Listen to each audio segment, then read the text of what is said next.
ಸ್ಥಾಪನಾ ಸಮಿತಿ ತಾಲೂಕು ಆಡಳಿತದ ವತಿಯಿಂದ 77ನೇ ಗಣರಾಜ್ಯೋತ್ಸವ ದಿನಾಚರಣೆಯ ಧ್ವಜಾರೋಹಣ ಕಾರ್ಯಕ್ರಮಕ್ಕೆ ಸಿದ್ಧತೆಯನ್ನು ಮಾಡಿಕೊಳ್ತಾ ಮೊದಲಿಗೆ ಅಯ್ಯಪ್ಪ ಸರ್ ರೆಡಿನ ಟೀಮು ಉತ್ಸವ ದಿನಾಚರಣೆಯ ಧ್ವಜಾರೋಹಣಕ್ಕೆ ತಾಲೂಕು ಆಡಳಿತದ ದಂಡಾಧಿಕಾರಿಗಳು ಗೊತ್ತಕ್ಕಂತ ಸನ್ಮಾನ್ಯ ಶ್ರೀ ಆದರ್ಶ್ ಜಿ ಸಾಹೇಬ್ರನ್ನ ಆಹ್ವಾನಿಸಬೇಕು ಅಂತ ಹೇಳಿ ದೈಹಿಕ ಬನ್ನಿ ಸರ್. 77ನೇ ಗಣರಾಜ್ಯೋತ್ಸವ ದಿನಾಚರಣೆಯ ಧ್ವಜಾರೋಹಣಕ್ಕೆ ಈಗಾಗಲೇ ಮಾನ್ಯ ದಂಡಾಧಿಕಾರಿಗಳನ್ನ ಜೊತೆಗೆ ಇಲಾಖೆಯ ಎಲ್ಲ ಉನ್ನತ ಕೈ ಜೋಡಿಸ್ತಾ ಇದ್ದಾರೆ. ಈಗ ಮಾನ್ಯ ದಂಡಾಧಿಕಾರಿಗಳು ನೇರವಾಗಿ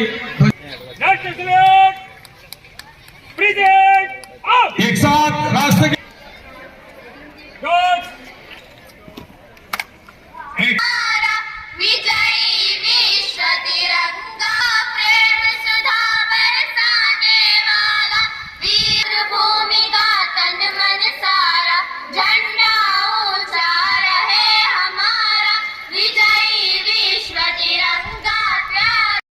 ನಮ್ಮ ನೆಚ್ಚಿನ ಮಕ್ಕಳೇ, ನಮ್ಮೆಲ್ಲರಿಗೂ 77ನೇ ಗಣರಾಜ್ಯೋತ್ಸವದ ಹಾರ್ದಿಕ ಶುಭಾಶಯಗಳು.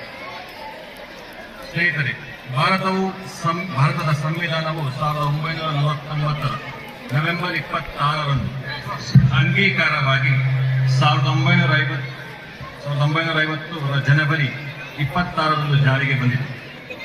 ಇದರ ಪ್ರಯುಕ್ತ ಪ್ರತಿ ವರ್ಷ ಈ ದಿನದಂದು ಗಣರಾಜ್ಯೋತ್ಸವವನ್ನು ಆಚರಿಸುತ್ತೇವೆ. ಭಾರತದ ಸ್ವಾತಂತ್ರ್ಯ ಚಳುವಳಿಯ ಸಂದರ್ಭದಲ್ಲಿ ಜನವರಿ 26, 1930ರಂದು ಭಾರತ ರಾಷ್ಟ್ರೀಯ ಕಾಂಗ್ರೆಸ್ ಲಾಹೋರ್ ಅಧಿವೇಶನದಲ್ಲಿ ಪೂರ್ಣ ಸ್ವರಾಜ್ ಎಂದು ಘೋಷಿಸಿತ್ತು. ಇದೇ ಕಾರಣಕ್ಕಾಗಿ ಸ್ವಾತಂತ್ರ್ಯ ನಂತರ ಭಾರತದ ಸಂವಿಧಾನವನ್ನು ಈ ದಿನದಂದೇ ಜಾರಿಗೆ ತರಲಾಯಿತು.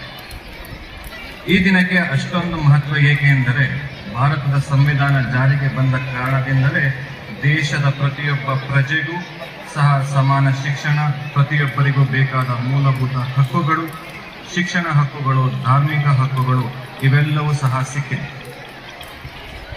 ಸಂವಿಧಾನ ಒಂದು ಕೃತಿ, ಕವಿತೆ ಅಥವಾ ಕಾದಂಬರಿಯಲ್ಲ, ಇದು ಒಂದು ಶ್ರೇಷ್ಠ ಗ್ರಂಥ. ದೇಶದ ಜನರನ್ನು ಅರ್ಥ ಮಾಡಿಕೊಂಡರೆ ಸಂವಿಧಾನ ಅರ್ಥ ಆಗುತ್ತದೆ. ಜನರನ್ನು ಅರ್ಥ ಮಾಡಿಕೊಳ್ಳಬೇಕಾದರೆ ಪ್ರಜೆಗಳ ಇತಿಹಾಸ, ಸಾಮಾಜಿಕ, ಆರ್ಥಿಕ, ರಾಜಕೀಯ ಅಸಮಾನತೆಯನ್ನು ಅರ್ಥ ಮಾಡಿಕೊಳ್ಳಬೇಕು.